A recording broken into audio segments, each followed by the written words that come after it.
Muy buenos días. Qué gusto poder esta mañana una vez más poder llevar el mensaje de la palabra de Dios a todos. Y vamos a disfrutar este día entonces continuando con la oración modelo que el Señor nos enseñó, el Padre Nuestro.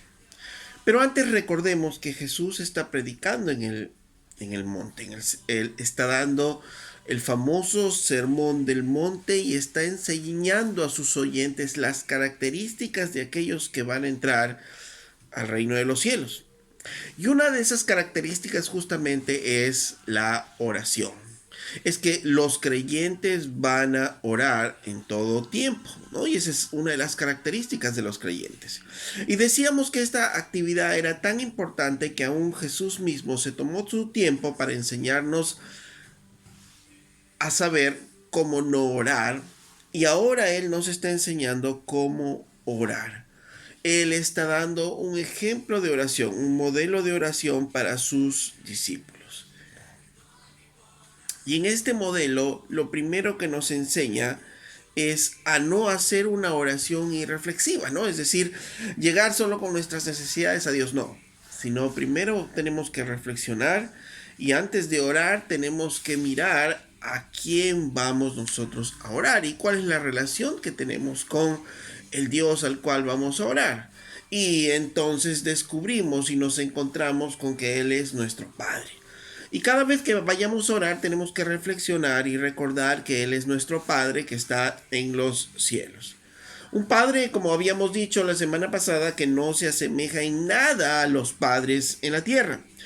Un padre que nos ama con un amor eterno, con un amor inagotable, un amor que nos conoce perfectamente, que conoce perfectamente nuestros sentimientos, que conoce perfectamente nuestros deseos, que conoce perfectamente lo más íntimo de nosotros.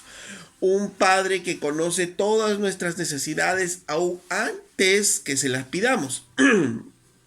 Es un Padre que anhela tener una comunión con nosotros, sus hijos.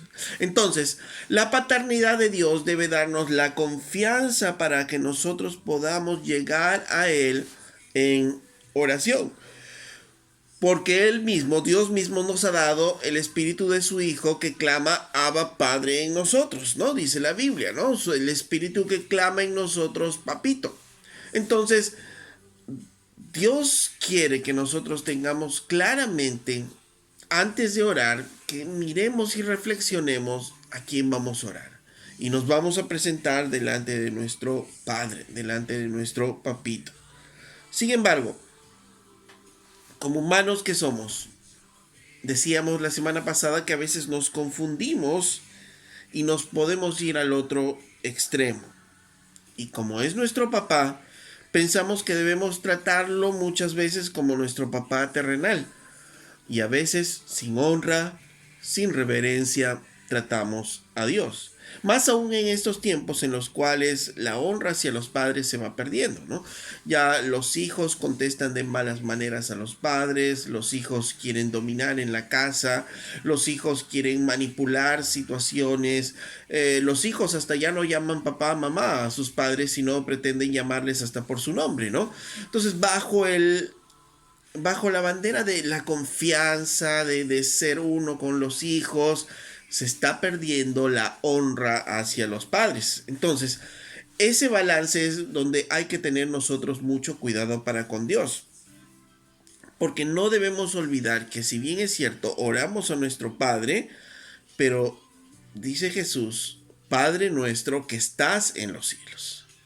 Es nuestro Padre que está en los cielos, no es nuestro Padre que está acá en la tierra, sino es nuestro Padre que está allá en los cielos. Y eso significa que debemos acercarnos con confianza a Dios, pero además recordar que Él sigue siendo Dios, digno de toda adoración y digno de toda reverencia. Entonces es nuestro Padre al cual tenemos que acercarnos con confianza, pero como diría alguien, con confianza, pero no confianzudos, ¿no?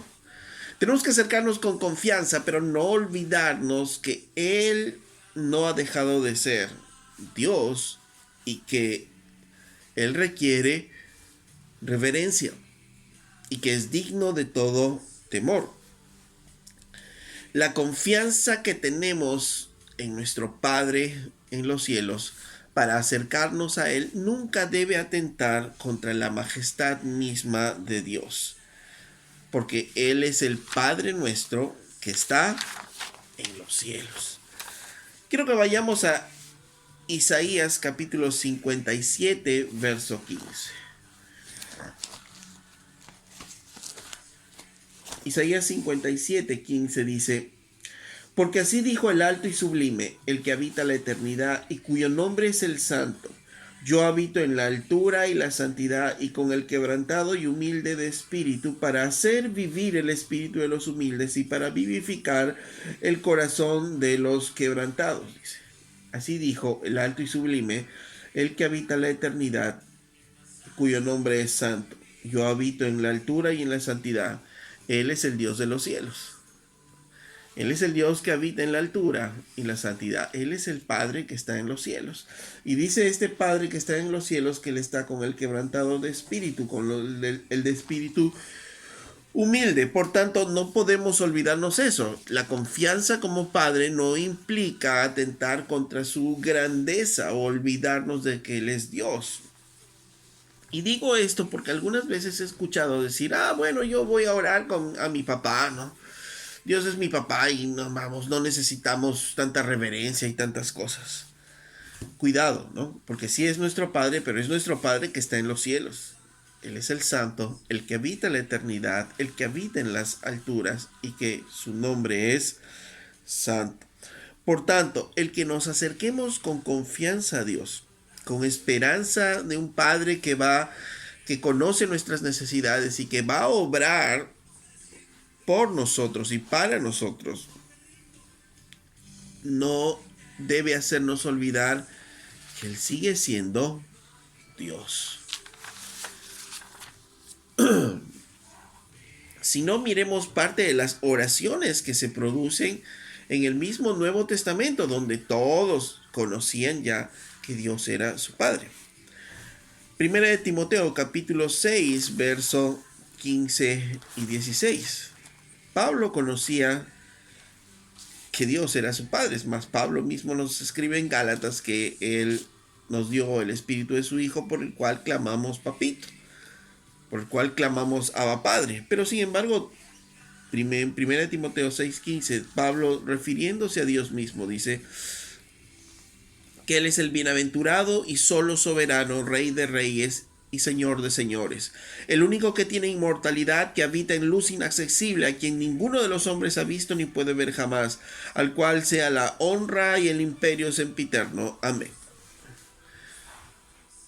Aun cuando sabemos que Dios es nuestro Padre, cuando Pablo nos enseña que Dios es nuestro Padre, Él nunca se olvidó que Él es Dios, digno de toda reverencia. Ese Dios invisible, ese Dios que el hombre no puede verlo, ese Dios que es soberano, que es Rey de reyes y que habita en esa luz inaccesible, que es digno de toda honra. Y eso es algo que nosotros no podemos olvidar. Es importante tener ese balance en nuestras vidas. Probablemente has escuchado de muchos creyentes, ¿no?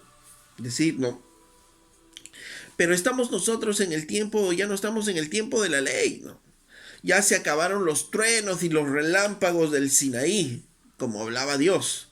Ahora es el tiempo de la gracia, de la misericordia, del amor, y nos acercamos a papá confiadamente y Dios nos habla confiadamente, y parecería o darían la idea en sus expresiones como que hay un relajamiento espiritual, como que si Dios no fuera el mismo, ¿no? Dan la impresión con esas expresiones como que el Dios en el Antiguo Testamento era un Dios de miedo, un Dios de truenos, de relámpagos, como en el Sinaí, y que las personas ni querían acercarse a Él. En cambio, parecería que en el Nuevo Testamento fuese un Dios ahora, otro Dios, ¿no? Un Dios de misericordia, de amor, un Dios al cual nos podemos acercar confiadamente, que Él está ahí para nosotros, ¿no? Cuidado, Cuidado, porque aún en esas expresiones estamos queriendo decir que como si Dios hubiese cambiado, y Dios no cambia. O que si fuese otro Dios y es el mismo Dios. Entonces, ¿por qué hablamos así? Tenemos que tener cuidado en balancear el hecho de saber que ahora Él es nuestro Padre y que Él sigue siendo digno de toda gloria y toda honra.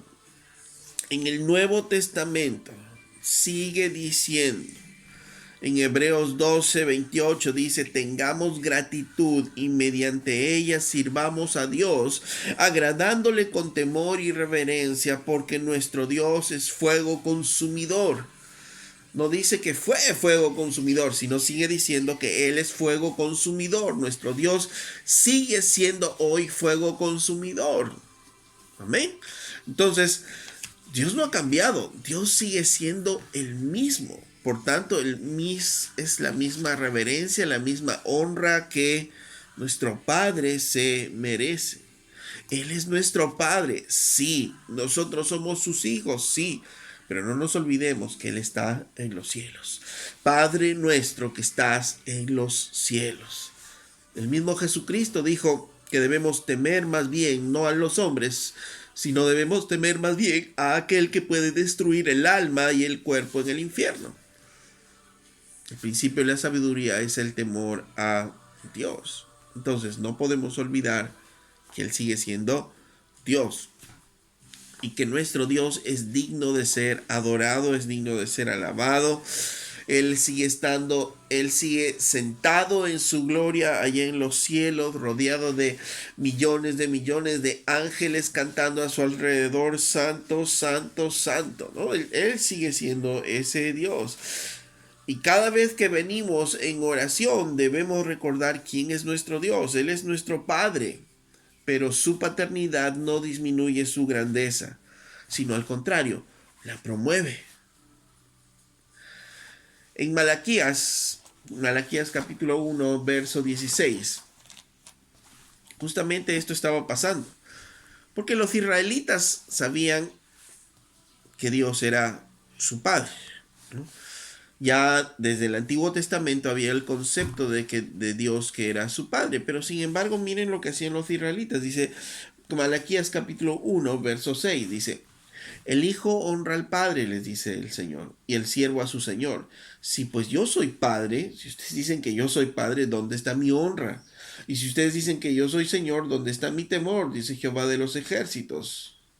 Oh sacerdotes, que menospreciáis mi nombre y decís en que hemos menospreciado tu nombre. Dice, ustedes andan diciendo, pero ¿en qué hemos menospreciado el nombre de Dios? ¿En qué lo hemos menospreciado a Dios? ¿En qué?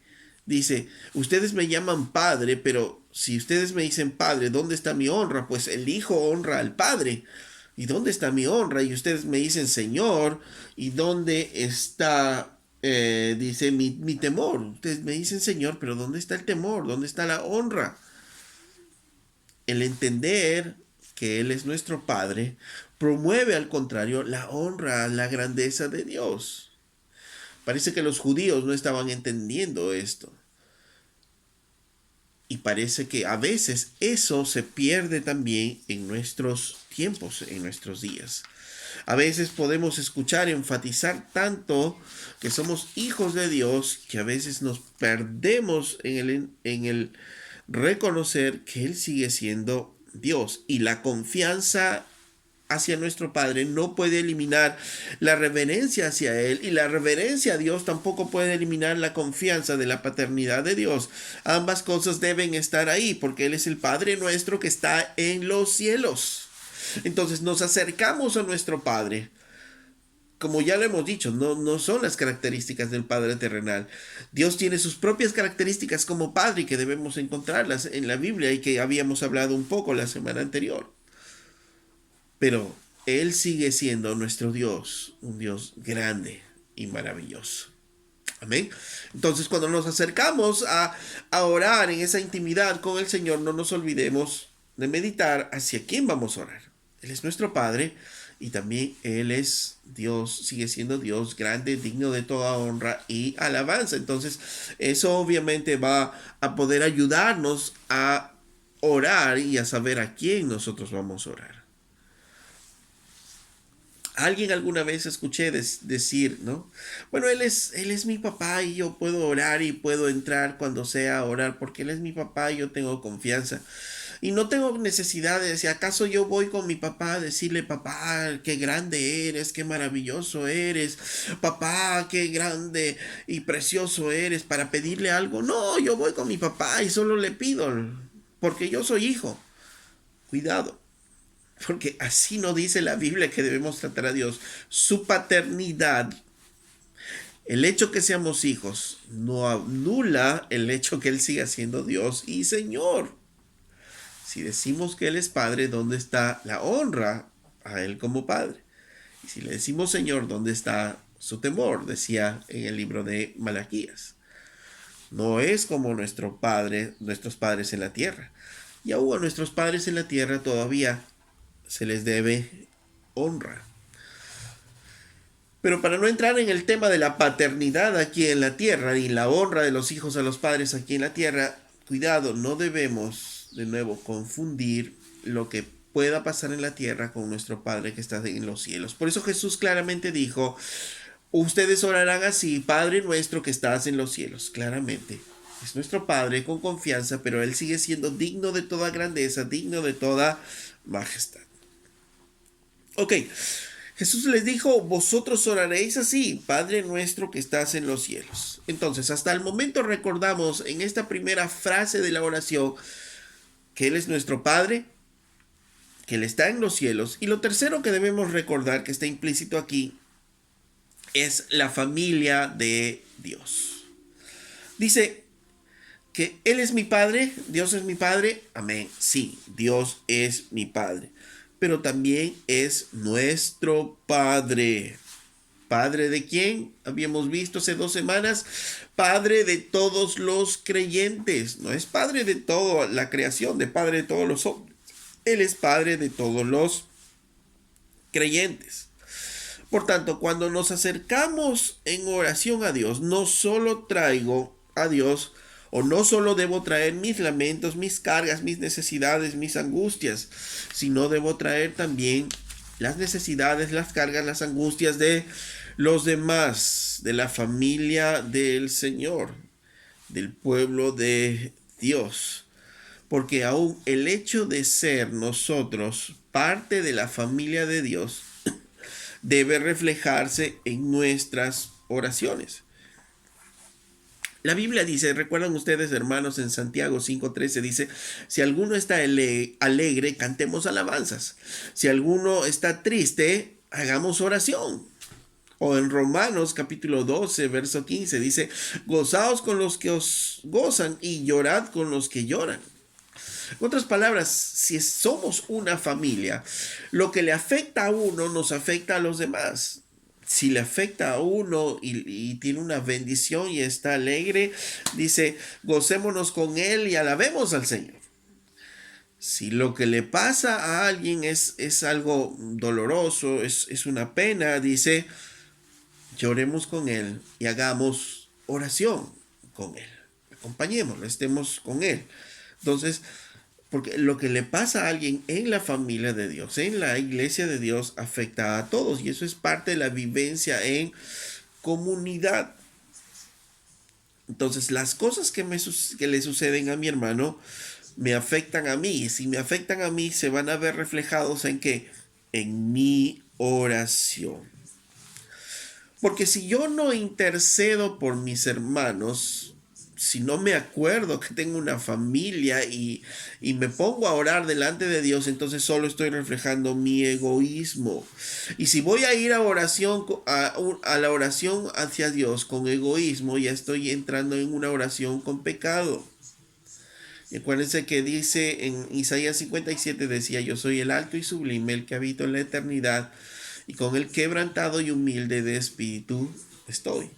Entonces, ya nosotros mismos ponemos una barrera en la oración cuando nosotros somos egoístas y solo pensamos en nuestras propias cosas. Por tanto, cuando nosotros vamos delante de Dios, no solo debo pedir por mi pan, no solo pido por mi perdón, no solo pido por mi liberación, por mi cuidado, sino pido, ¿por qué?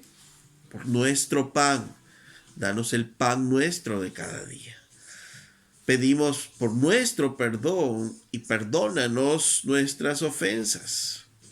Y pido por mi liberación y líbranos de todo mal, líbranos de la tentación, líbranos, danos, plural. Por tanto, el modelo de la oración que Jesús nos enseña una oración en la cual debemos recordar también que somos parte de una familia y las necesidades que hay en la familia de Dios necesitamos ponerlas delante de Dios y no solo las nuestras.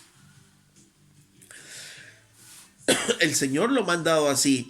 Y es más, si vemos el modelo de las oraciones en el Nuevo Testamento, son así.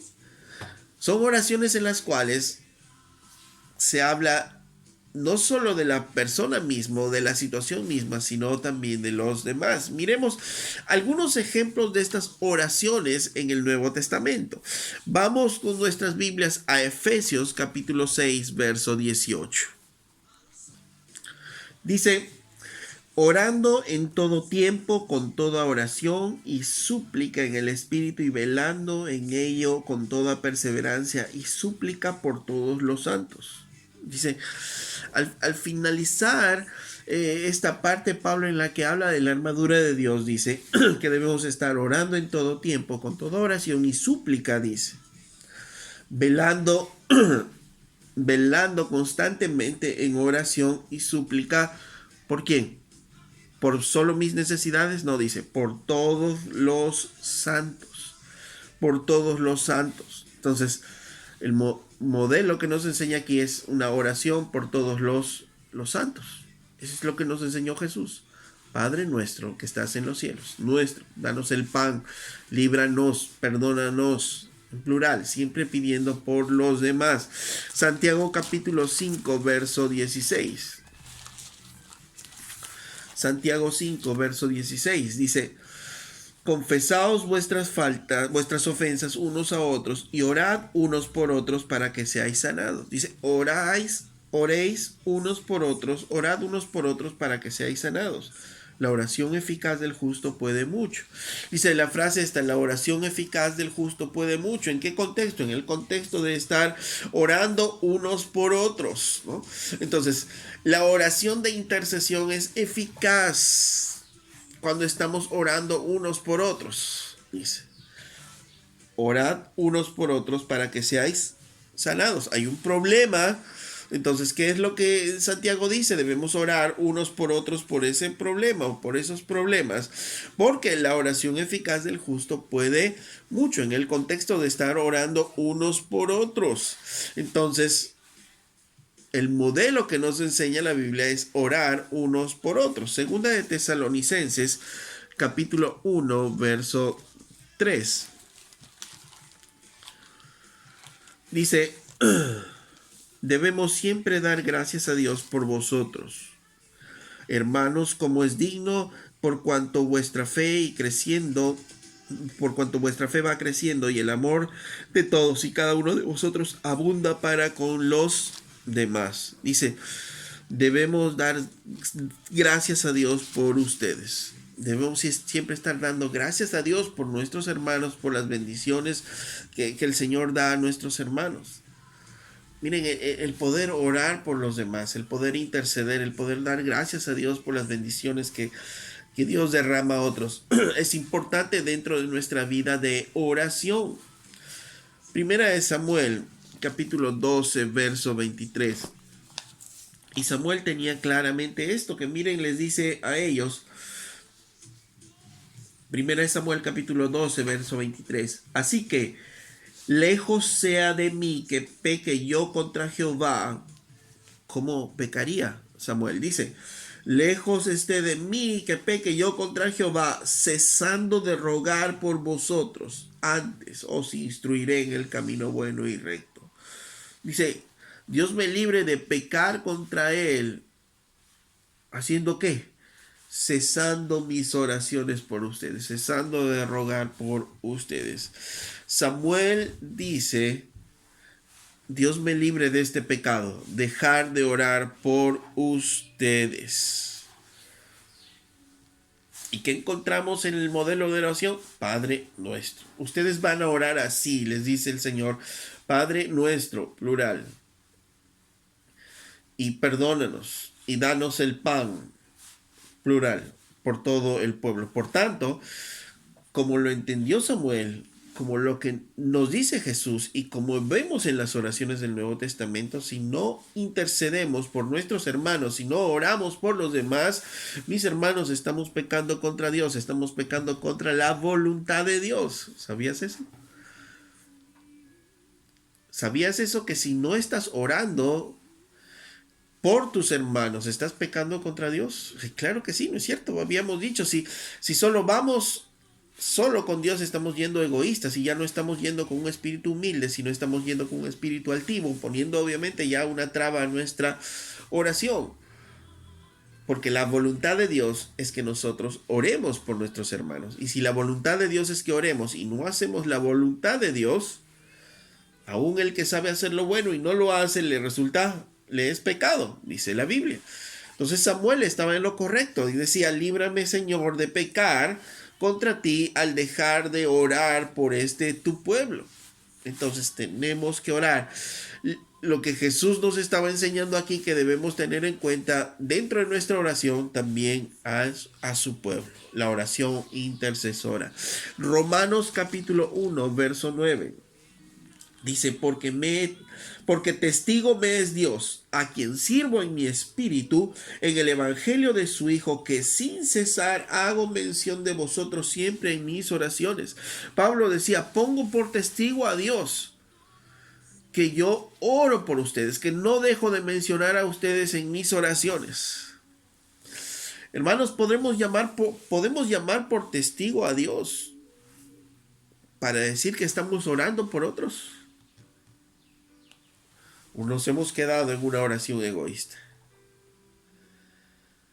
Porque los gentiles solo piden para ellos mismos, para sus necesidades. Pero ustedes van a pedir así, Padre nuestro que estás en los cielos. Haciéndonos recordar que tenemos una familia y un pueblo por pedir. Por tanto, Pablo decía, pongo a Dios por testigo que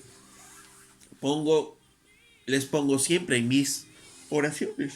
Por tanto, nosotros en nuestras oraciones tenemos que poner también a nuestros hermanos, las necesidades de nuestros hermanos en nuestras oraciones. Efesios capítulo 1, verso 15 y 16. Dice, por esta causa también yo, habiendo oído de vuestra fe en el Señor y vuestro amor para con todos los santos, no ceso de dar gracias por vosotros, haciendo memoria de vosotros en mis oraciones. Dice entonces, por esta causa, habiendo oído de vuestra fe, escuchó de la fe de ellos, escuchó de su amor para con todos los santos, o sea, escuchó del amor de ellos, escuchó de la fe de ellos. ¿Y cuál fue la consecuencia? Dice, no cesó de dar gracias por ustedes, haciendo memoria de ellos en sus oraciones. Por tanto, ¿cuántos de nosotros también, sabiendo de la fe de algunos, del amor de algunos, damos gracias a Dios? ¿Cuántas veces has orado agradeciendo a Dios por ejemplo, por los hermanos, las hermanas que están en alabanza, que pueden cantar y que nos pueden ayudar a dirigir en cantarle, en alabarle a nuestro Dios? ¿Cuántas veces has orado agradeciendo por ellos? ¿Cuántas veces hemos orado agradeciendo por el hermano que está sirviendo en la puerta, que nos está dando la bienvenida? ¿Cuántas veces hemos orado por de repente algún hermano que lo hemos visto crecer y que ahora lo vemos crecido espiritualmente y podemos decir, Señor, gracias, ¿cómo lo has hecho crecer? ¿Cuántas veces podemos orar por una familia que de repente llegó al Señor cuando estaban a punto de divorciarse y ahora se les ve una familia sólida y podemos dar gracias por ellos? ¿Cuántas veces estamos orando por las bendiciones de otros? Es parte de la oración. Miren, el acordarse del pueblo de Dios es acordarse de las bendiciones que ha hecho a otros, es acordarse de las necesidades que ha hecho a otros, es acordarse de los sufrimientos que tienen nuestros hermanos. Y alguien podrá decir, pero ¿y si no los conocemos?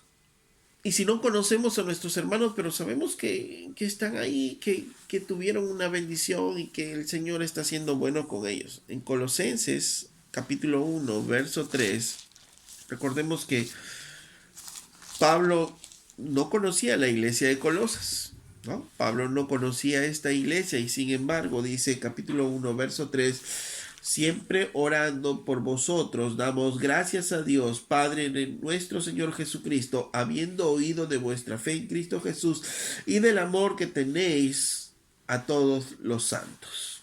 Dice, a causa de que yo sé de que ustedes están en la fe, a causa de que yo sé que ustedes están amando a los santos, están creciendo en amor, entonces por esa causa yo oro, yo busco en oración. Entonces Pablo oraba aún por aquellos que no conocía.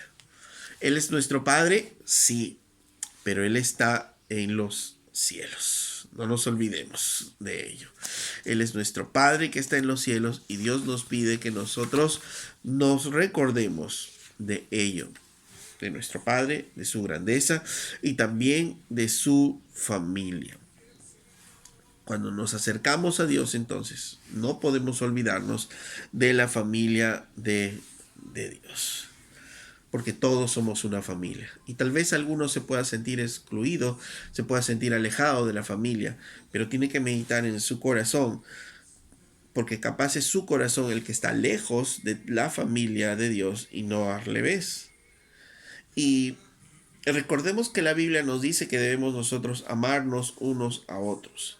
Que Jesús nos enseñó a que debemos amar a nuestro prójimo como a mí mismo, a nosotros mismos. ¿Por qué nosotros oramos por nosotros? ¿Por qué nosotros oramos por una necesidad? Bueno, tengo hambre, quiero más ropa, quiero algo para mi casa, me preocupo por mí, por tanto estoy orando y le estoy pidiendo a Dios por algo para mí. Entonces dice, ama a tu prójimo como a ti mismo, así como te amas tú y eres capaz de pedirle a Dios por tus alimentos, por tu vestido, por las cosas que quieres, también debes amar a tu prójimo como a ti mismo. Por tanto, parte de el amar a tu prójimo como a ti mismo es el orar por otros, por sus necesidades, el poder orar por tus hermanos, por sus necesidades. ¿Cómo vamos a amar a nuestros hermanos que vemos si no oramos siquiera por ellos? Tenemos que comenzar por orar por nuestros hermanos. No es al revés, no es porque cuando ya los conocemos ahí recién vamos a orar. No, tenemos que orar para poder conocerlos a ellos. Si conocemos de bendiciones, darle gracias a Dios. Si conocemos de sus necesidades, pedir por ellos, por sus necesidades.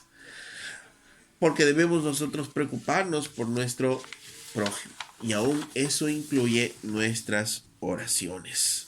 Y Dios nos pide que oremos unos por otros. Porque el orar unos por otros, la oración intercesora, como se le llama, ¿no? Es una forma como nosotros apelamos a una determinada situación. Por ejemplo, ¿no? Un hermano está en una situación difícil, él está orando y entonces pareciera que no hay una respuesta. Entonces, ¿qué hace? ¿O qué es lo que debe hacer? Va y le pide a los hermanos, oren por mí, ayúdenme en oración. Entonces, este es como si fuese un tribunal mayor, ¿no? De apelación hacia Dios. Y si el Señor no responde a este conjunto, es porque probablemente por ahí no sea su voluntad. Probablemente Dios ha determinado yo otras cosas y obviamente no va a responder a esa petición de oración. Pero algo así como que el mayor tribunal de pedido hacia Dios es la intercesión unos por otros. En Jeremías capítulo 15, verso 1, miren, dice, me dijo Jehová, si Moisés y Samuel se pusieran delante de mí, no estaría mi voluntad con este pueblo. Échalos de mi presencia y salgan. El pueblo de Dios había pecado tanto que Dios ya había determinado juicios sobre el pueblo de Dios. Y le dice a Jeremías, mira, así Moisés y Samuel, dos intercesores, estuviesen delante de mí, yo no voy a retroceder porque ya esta es mi voluntad, ¿no? Y aquí entre líneas nos está diciendo que Es importante que a otras personas intercedan por otras personas delante de Dios. Y este es algo así como es el máximo tribunal de apelaciones, por decirlo de algún modo. Si ya este conjunto de intercesores Dios no va a oír, es porque Él ya ha determinado su voluntad con respecto a esa situación. En la misma situación, en Jeremías 7, verso 16, ¿no? Dios ya había determinado lo que va a hacer con Israel. Y le dice a Jeremías, tú pues no ores por este pueblo, ni levantes por ellos clamor, ni oración, ni me ruegues, porque no te oiré. ¿No ves lo que estos hacen en las ciudades de Judá y en las calles de Jerusalén? Dice, ¿no ves el pecado? ¿No ves cómo se desenfrenan? Ya no ores.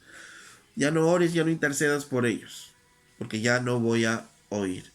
Pero nos da a entender como que la intercesión que Jeremías podía hacer o porque otros hombres podían hacer por Jerusalén, Dios las oía y Dios le daba un chance más a Israel y Dios le daba otro chance más a Israel, pero hasta que llegó un punto en que ya no. Pero más que mirar la voluntad de Dios sobre Israel aquí, es mirar el hecho mismo de la intercesión, que aún Dios mismo le dice, ya no ores, ya basta, ya no intercedas más porque esto ya no se va a dar así. Dándonos a entender que la intercesión es algo muy poderoso y que la intercesión es algo muy importante dentro de la vida como creyentes. Por eso es que en nuestras oraciones íntimas a nuestro Padre debemos recordarnos del pueblo de Dios. Miren, Pablo tenía tal confianza en la oración intercesora, dice en Filemón verso 22, dice, acuérdense que cuando escribe Pablo la carta a Filemón, Pablo está en la cárcel, en su primera prisión romana. Y dice en el verso 22, prepárame también alojamiento, porque espero que por vuestras oraciones os seré concedido. Dice, espero que por vuestras oraciones, que por la intercesión de ustedes, Dios me va a liberar de esto. Por eso es que prepárame un alojamiento. Y en la historia de Pablo sabemos que Pablo fue liberado de esta primera prisión. No sabemos si llegó realmente aquí donde Filemón, probablemente sí, pero mire, lo que quiero que miremos es la confianza que tiene Pablo en la intercesión del pueblo de Dios.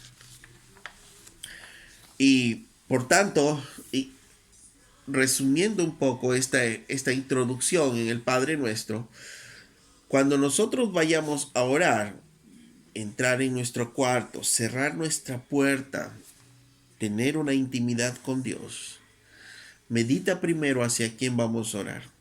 Vamos a orar a nuestro Padre que está en los cielos. Un Padre que nos ama, un Padre que nos conoce, un Padre que lleno de misericordia, de amor, un Padre que conoce aún nuestras necesidades antes que nosotros se la pidamos. Pero también es un Dios de grandeza. Y su grandeza es grande, su poder es ilimitado, su grandeza, su entendimiento es algo que nos es inescrutable. No podemos nosotros llegar a entender a ese Dios que es nuestro Padre, vamos nosotros en oración. Y lo tercero que debemos meditar cuando vamos a orar en ese tiempo de intimidad es que no estamos solos, sino que somos parte de una familia que también tiene necesidades. Y vamos a orar por nuestros hermanos e interceder por nuestros hermanos también. Por tanto, cuando vayamos a oración, no nos olvidemos que Él es nuestro Padre, que Él es grande en los cielos y que tenemos una familia por la cual también tenemos que orar. Démosle gracias a Dios por ello.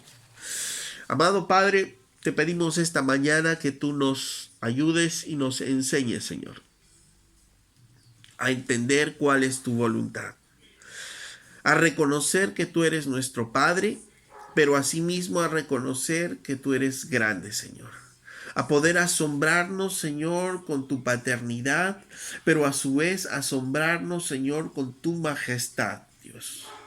Poder entender, mi Dios, que tú eres nuestro Padre, por el cual nosotros tenemos la confianza de decirte que tú eres nuestro papito, pero a su vez entender que eres un Dios majestuoso, grande, maravilloso, al cual, Señor, nos postramos y nos rendimos, Dios. Y asimismo reconocer en nuestras oraciones y recordar a nuestros hermanos, las necesidades de nuestros hermanos, las necesidades de la iglesia, las necesidades de otras personas, para no llegar a ti haciendo oraciones egoístas solo pensando en nosotros, sino pensando en tu pueblo, pensando en nuestros hermanos, Señor. Te damos gracias por tu palabra, porque a muchos de nosotros nos has ayudado a poder recapacitar la forma como hemos estado orando. Y a muchos de nosotros nos has ayudado a ver, Señor, cómo es que hemos estado orando delante de ti. Te damos, Señor, a ti toda la gloria y toda la honra, Padre. Gracias, amado Dios, por este tiempo y por tu palabra, Señor. Enséñanos a orar unos por otros, Señor, y a tener la confianza de poder pedirle a nuestros hermanos que oren por nosotros, Señor. Te damos gracias por este tiempo, en el nombre de Jesús. Amén. Hermanos, entonces ya conociendo ahora su palabra, vamos a pedir unos por otros. Pero vamos a pedirle a nuestro hermano que ore por nosotros. Vamos a decirle, mira, oye hermano, tengo esta necesidad, ayúdame en oración. Y nosotros pongámonos a orar por esa necesidad. No nos comamos solamente el deseo y nos quedemos ahí sin orar, sino vayamos a la oración. Acordémonos que es parte del amor hacia nuestros hermanos el estar orando por ellos. Y si tus hermanos no te van a ver, tu Padre que está en los cielos sí te va a ver. Entonces, si no lo hemos estado haciendo así, es tiempo de empezar a orar por los demás, reconociendo quién es nuestro Padre, reconociendo su grandeza, su majestad. Y nos vemos la próxima semana para continuar disfrutando en la meditación de esta oración modelo que el Señor Jesucristo nos ha dejado. El Padre nuestro. Padre nuestro que estás en los cielos. Y nos vamos la siguiente semana a la primera petición que el Señor nos enseña a hacer. Le damos a Él toda la gloria y la honra y espero, hermanos, que esta semana sea una muy buena semana para ustedes y una muy buena semana en donde todos nos pongamos a orar unos por otros, reconociendo a nuestro Padre y la grandeza de Él. Hasta la próxima.